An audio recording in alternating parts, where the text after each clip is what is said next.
Pernah nggak kalian kepikiran gimana rasanya beli manusia? Per, beliin orang dong. Hah? Nggak jadi udah, makasih ya. Nggak mungkin pernah ada orang yang beli orang. Tapi tunggu, gue ingat suatu cerita dari masa lalu yang jadi salah satu sejarah paling buruk bagi peradaban manusia. Apakah kalian tahu kalau manusia, ya makhluk seperti kalian, pernah jadi sesuatu yang diperjualbelikan secara besar-besaran? Nggak tahu? Ya karena kebanyakan dari kita cuma tahu beli makan, beli minum, beli barang, beli kuota, dan lain-lain tanpa tahu sejarah perdagangan budak Atlantik. Cerita ini berawal dari benua Afrika. Tapi sebentar, cerita ini berawal dari bangsa Eropa yang... Tunggu. Ini yang edit paham gak sih konteksnya? Enggak. Ada. Oke, gue perjelas. Di akhir abad ke-15 atau sekitar tahun 1400-an, cerita ini berawal dari bangsa Eropa yang pada masa itu memasuki era eksplorasi dunia karena rasa keingintahuan bangsa Eropa terhadap dunia. Dan salah satunya rasa penasaran bangsa Eropa terhadap benua Afrika. Tapi karena terkendala jalur darat dari Eropa menuju Afrika yang masih ragu untuk dieksplorasi karena kurangnya informasi, teknologi, kendaraan yang memadai, keadaan geografis seperti gurun dan hutan yang tidak dikenali, dan tidak adanya ojek, taksi ataupun Google Maps, memutuskan bangsa Eropa untuk memilih jalur laut menggunakan kapal, bukan berenang.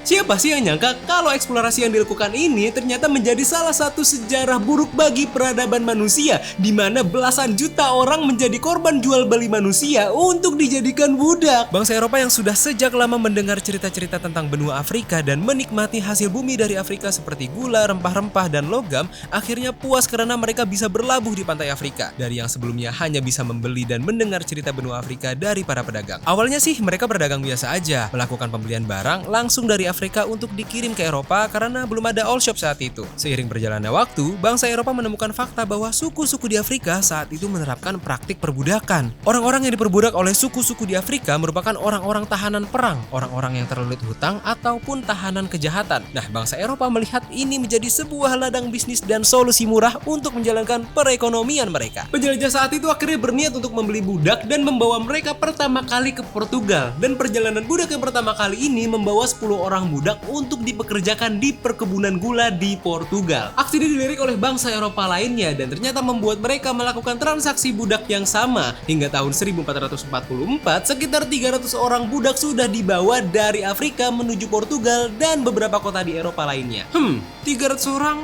Kayaknya kedengeran banyak, tapi ternyata ini cuma permulaan dari cerita seutuhnya.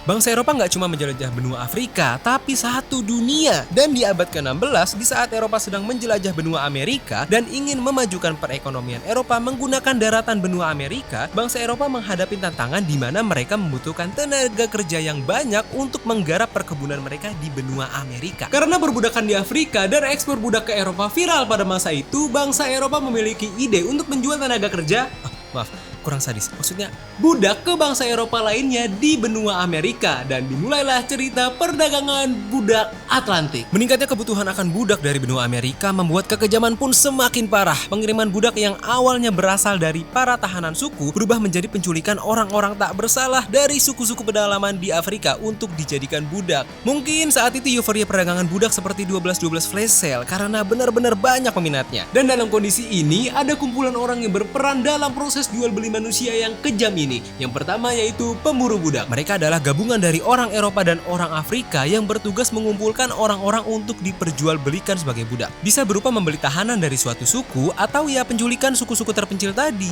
Jadi kalau kalian pikir yang kejam hanya orang Eropa, kenyataannya orang Afrika pun juga jadi pemain dalam bisnis kejam ini. Lalu para pedagang budak yang akan membeli budak ketika berlabuh di pelabuhan dari para pemburu budak untuk dibawa dan dijual kepada pelanggan mereka di Eropa ataupun di benua Amerika. Lalu para saudagar Eropa yang berperan memproduksi kapal-kapal budak serta saudagar pemilik kapal yang berperan menjalankan bisnis jual beli budak ini. Dan yang paling parahnya lagi, negara-negara seperti Inggris, Belanda, Portugal, dan Prancis yang memberikan izin bahkan memberikan layanan asuransi bagi para pemilik kapal sebagai antisipasi apabila kapal mereka mengalami kecelakaan. Jadi aksi ini bukan kayak maling yang banyak dilakukan tapi melanggar hukum ataupun demo yang sah dilakukan tapi nggak disukain pemerintah Wakanda.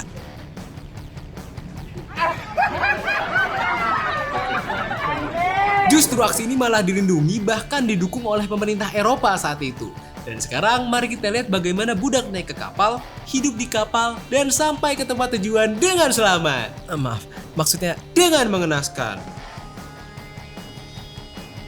Sebelum budak naik ke kapal, mereka nggak diminta buat nunggu di ruangan dan dikasih snack saat menunggu kapal berlabuh. Mereka dikumpulkan di tempat seadanya atau bahkan di tanah beratap payung seadanya dan dipaksa makan dan minum seadanya. Sadisnya, nggak cuma di masa sekarang aja orang-orang sadar pentingnya merek saat berdagang. Kulit para budak saat itu dicap dengan cap panas sampai berbekas sebagai penanda atau merek. Sampai sini mungkin bisa kita ambil kesimpulan kalau budak nggak dipandang sebagai manusia, tapi sebagai barang. Di tempat itu mereka bisa menunggu berhari-hari bahkan berminggu-minggu untuk menunggu budak lain yang sedang dikumpulkan. Ketika kapal sampai dan jumlah budak terpenuhi, cerita buruk ini belum selesai. Malah menjadi awal cerita baru bagaimana budak berada di dalam kapal. Perjalanan dari Afrika ke Amerika tidak seindah Titanic sebelum tenggelam. Para budak menaiki sebuah kapal dengan desain khusus yang dapat menampung banyak orang. Desain khusus ini bukan untuk kenyamanan penumpang seperti mobil kalian, tapi desain kapal yang khusus ini malah menyeramkan. Rata-rata panjang kapal ini adalah 30 hingga 50 meter dengan lebar 9 hingga 13 meter, dengan dek di bagian atas dan lantai bawah sebagai kamar para budak yang harus bisa menampung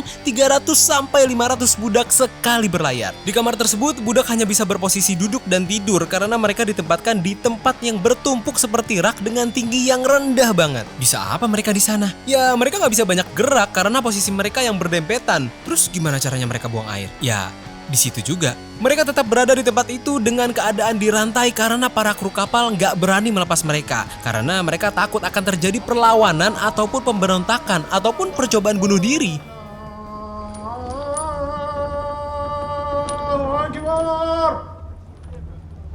Asyhadu an la ilaha illallah. Kondisi yang kotor ini menyebabkan banyak budak mengidap penyakit dan akhirnya meninggal dunia. Dan parahnya, budak yang ditakutkan akan menyebarkan penyakit akan dibuang ke laut. Dan dalam beberapa kasus, virus juga menyebar ke kru kapal. Dan hasilnya nggak sedikit kru kapal yang sakit atau bahkan meninggal selama perjalanan. Sama seperti barang yang harus dijaga kualitasnya, kru kapal juga tetap harus merawat para budak agar tetap hidup sampai ke tujuan. Para budak tetap diberi makan dan minum kok dengan cara dipaksa. Jadi jangan harap ada piring, sendok, garpu, ataupun pisau. Loh, adanya corong dan alat pembuka mulut paksa untuk budak yang nggak mau makan. Terus mereka makan apa? Ya apa aja yang kru kapal kasih. Karena mereka harus makan agar mereka tetap hidup. Lalu ketika cuaca cerah, mereka dipaksa untuk berolahraga dan kadang mereka dipaksa untuk membuat pertunjukan. Hah, biar apa? Biar kondisi mereka tetap sehat dan bugar. Kondisi ini harus mereka hadapi selama kurang lebih 2-3 bulan di laut. Dan ketika sudah hampir sampai, beberapa kapal memberikan mereka makan lebih banyak. Dan bahkan ada yang memberikan mereka daging supaya badan para budak ini semakin berisi dan gak kelihatan kurang gizi. Supaya mereka kelihatan menarik untuk dibeli. Terus kapan nih sampainya? Perjalanan jalan-jalan, ku berjalan-jalan. Setelah melalui perjalanan panjang melewati Samudra Atlantik, ketika sampai, budak akan melalui proses pengecekan kondisi fisik mereka. Dan ketika mereka siap dijual, budak akan melalui proses pelelangan. Coba bayangin, di sini manusia sama barang bener-bener gak ada bedanya cuy. Majikan yang menawarkan harga yang paling tinggi akan mendapatkan budak. Dan budak yang terlihat punya tubuh yang kekar dan kuat akan mendapatkan harga yang lebih mahal. Praktek ini menjadikan benua Afrika, benua Amerika, dan benua Eropa saling terhubung di bidang ekonomi dan membentuk jalur segitiga perdagangan yang disebut Middle Passage. Secara garis besar, Amerika mengantar hasil ladang ke Eropa, lalu Eropa mengantar barang jadi ke Afrika, dan Afrika mengantar budak ke benua Amerika. Mereka dibeli untuk dipekerjakan di berbagai jenis industri seperti pertanian, perkebunan, pabrik, pembuatan jalur kereta, dan lain-lain. Praktik jual beli budak ini berlangsung hingga abad ke-19 dan menurut sejarah yang pasti tidak memiliki perhitungan yang tepat, sekitar 12 juta orang sudah menjadi budak yang diperjualbelikan selama masa perdagangan budak Atlantik ini. Dan seperti itulah kurang lebih bagaimana manusia pada saat itu menjadi, mesin yang diperjualbelikan. Karena nyawa dan hak hidup mereka sama sekali gak dijaga dan dianggap sebagai alat untuk bekerja. Bahkan dampaknya hingga saat ini masih terasa seperti diskriminasi ras atau rasisme, dan beberapa dari mereka hingga keturunannya mengalami krisis identitas dan budaya. Lalu semakin berkembangnya zaman, di akhir abad ke-19 muncullah berbagai gerakan abolisionisme atau gerakan penghapusan perbudakan. Tokoh-tokoh yang berjuang menghapus perbudakan pun semakin keras memperjuangkan kemerdekaan manusia. Hingga akhirnya pada tahun 1865, Amerika Serikat resmi melarang perbudakan dan mengakhiri kenikmatan saudagar-saudagar kejam dunia yang mendulang harta dari salah satu kejadian terburuk hak asasi manusia yang sudah berjalan kurang lebih 400 tahun ini. Di zaman tersebut, apakah kalian akan berjuang seperti Abraham Lincoln dan kawan-kawan? Atau kalian malah berbisnis kejam ini seperti para saudagar Eropa dan Amerika? Terima kasih banyak sudah menonton video ini. Jangan lupa nonton video-video lainnya di channel ini. Herdian pamit, jumpa lagi kita di video lainnya.